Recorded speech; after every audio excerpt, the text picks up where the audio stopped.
Treating pain can be a tricky task as officials battle the opioid crisis. Some hospitals in the mid-state have been relying on other ways to substitute opiates. News Channel 5's Matthew Torres reports while the system is working, it's not slowing down another problem.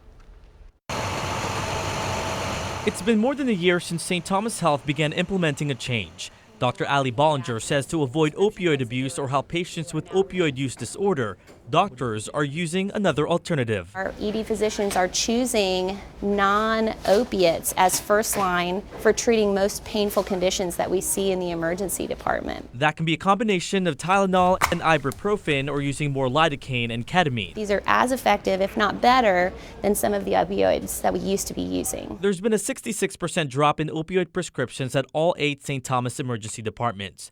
With the help of a case manager, patients who frequented emergency rooms more than once a week aren't coming as much. We actually had our nurse case manager reach out to those specific patients to see how they could help them manage their issues outside of the emergency department. But it still begs the question, what more should be done? St. Thomas Health may be seeing the number of opiate prescriptions go down, but on the other hand, the number of patients overdosing on heroin is going up. We've unfortunately seen a rise in the number of heroin users and heroin overdoses.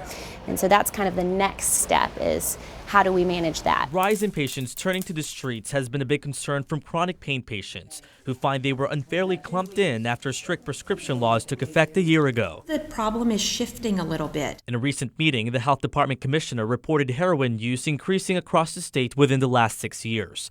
Deaths from opioid prescriptions is starting to level out, but We are still one of the highest prescribing states as far as MMEs in America. moving forward, Bollinger is developing a new system to provide long-term care to patients dealing with addiction. They need an alternative, and we can't just say, no, you're not getting it anymore. Matthew Torres, News Channel 5.